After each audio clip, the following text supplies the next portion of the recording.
Hi, and welcome to Historymakers. I'm Matt Prater. Today we're speaking with Fiona Simpson. She's the state member for Maroochydore and the Queensland Speaker for Parliament. How are you doing? I'm great. It's great to have you along today, and I've been so impressed to see we've got a woman speaker looking after that rowdy bunch at Parliament. How long have you been in that role now? I've been Speaker for just over 2 years, nearly 3 years. Mm-hmm. And yes, I enjoy it. It's a different role, but it's a great role on behalf of the whole Parliament. Oh, wonderful. Well, I'm just so envious of you being based at Maroochydore. It's one of my favourite beaches in the world up there. Oh, it's one of my favourite too, but not just because I'm the local Member of Parliament. But Let's find out a bit of your story. Whereabouts were you born and raised? I was actually born in the Mallee in Victoria, which is a semi-arid part of Australia. It's pretty dry, and that's where my family pioneered in the 1800s. But my parents reached a stage when I was only a little kid. They realised that for us as a family, as a young family, they wanted us to be closer to schools, and they knew that the future would be somewhere else. They saw Queensland as being the future, and that's where they took us when I was just 3 years old. Okay. And did you have a religious upbringing in your family? Or? Yes, Mum and Dad are Christians, and I grew up in a household where we went to Sunday school. They were involved in the church, and they'd obviously pray with us as kids and give thanks over a meal. So they did model not just religious trappings, but very much about caring for us as a family. So I was fortunate to have a very loving upbringing. And at a young age, did you think you were going to be a politician one day? Did you have that as part of your destiny?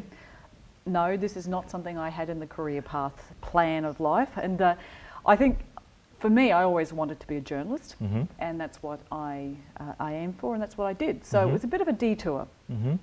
So you ended up as a journo for the Sunshine Coast Daily, didn't you? What kind of articles did you write for them? That's right. I was with a regional newspaper, and the beauty of regional papers, other than the fact you write a lot of stories in a day, but you do get to cover a lot of the community. Okay. So you're not just on a crime round or on a council round. So journalists tend to do rounds. You get to cover many areas, and so I suppose it gives you an insight into a local community and connecting with what's happening in that community. So, you know, there were some tragic stories. There were stories of tragedies of murders and things that really impact you, and seeing how they impact your local area. And other areas that will be the great joys, the stories of people's happy milestones. So I like a good story, but it's about people at the heart of it, and so I enjoy how do you find out that and tell that as authentically as you can.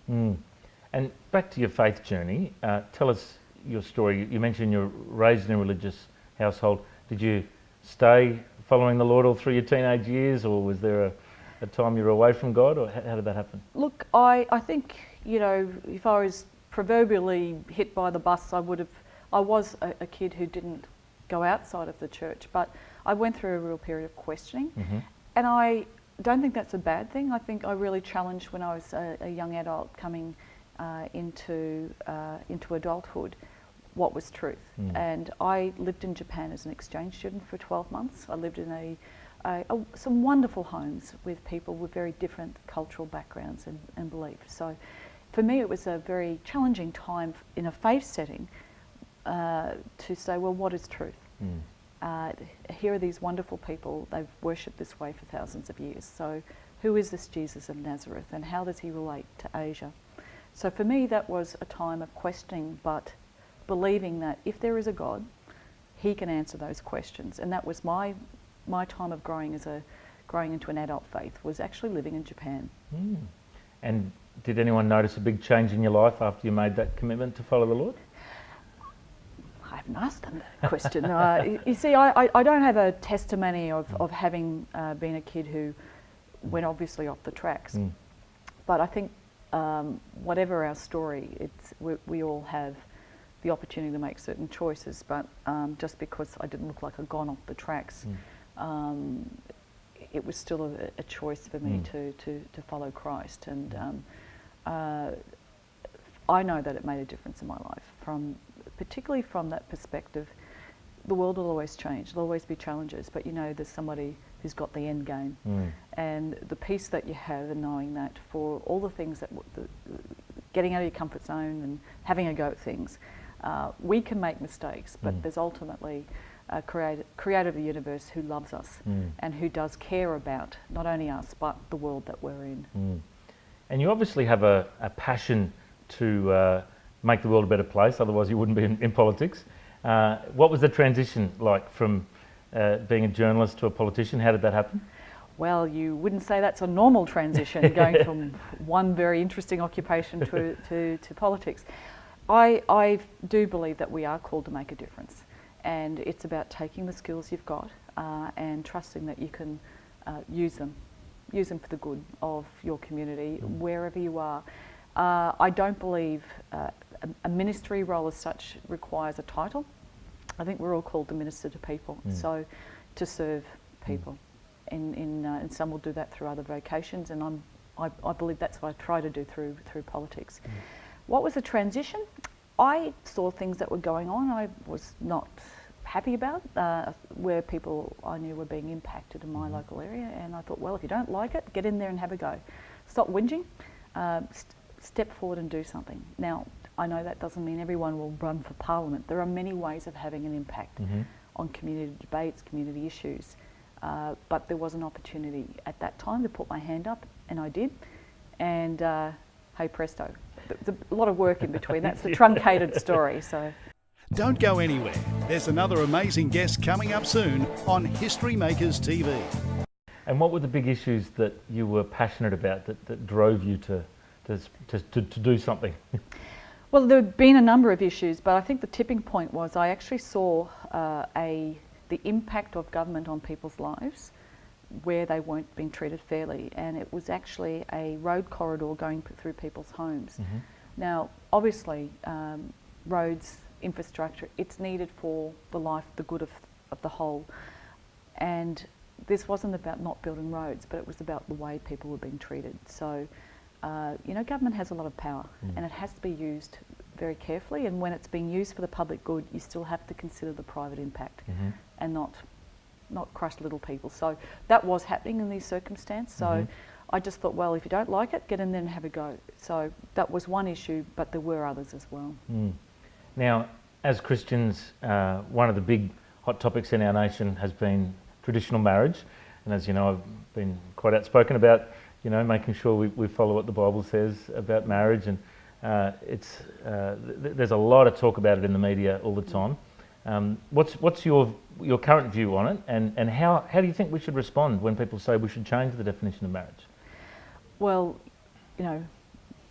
people can come up with different words and different concepts, but at the end of the day, I do believe that marriage is between a man and a woman. But for the sake of the children and the home that creates that life around the most vulnerable in our community, particularly children, they don't get to make the choices that adults will make for them.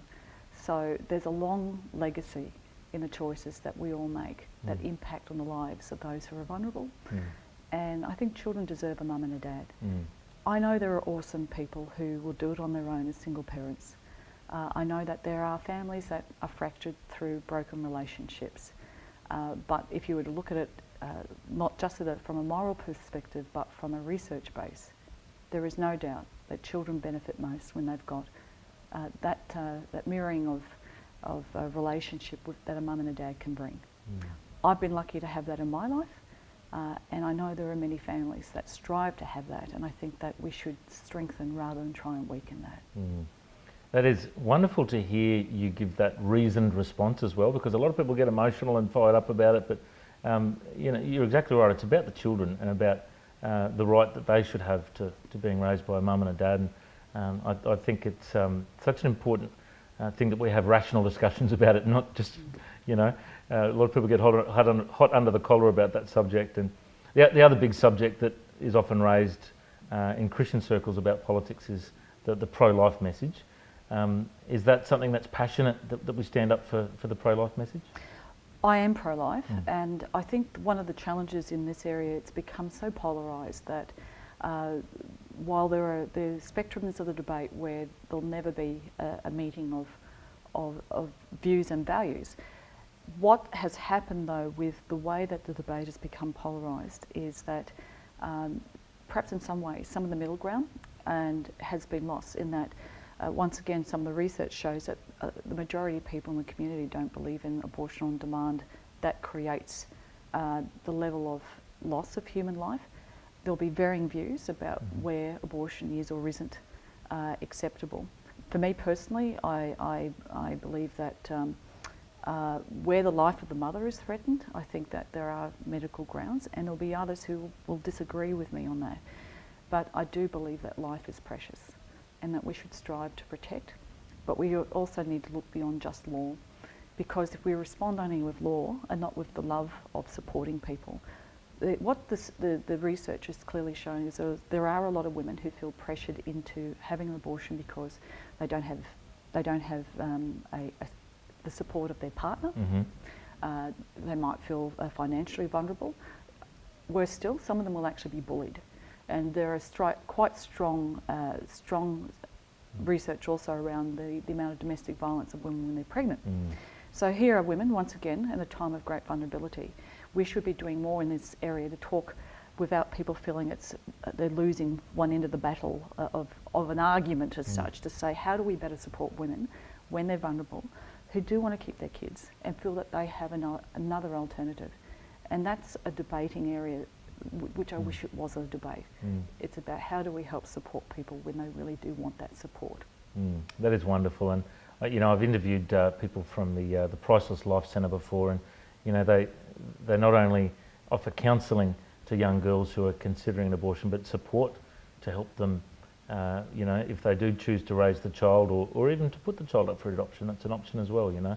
And I do completely agree, we need to offer support and solutions, not just our views on the subject as well. And I just think it's been an honour to be able to catch up with you today and to hear your passion and your calling that you have in life. And you've got a very influential role in our state, and we really want to thank you for standing up and doing what you do. Fiona, I reckon you're a history maker. Thanks for joining us. Thank you. You're on Historymakers TV. We'll have more coming up soon.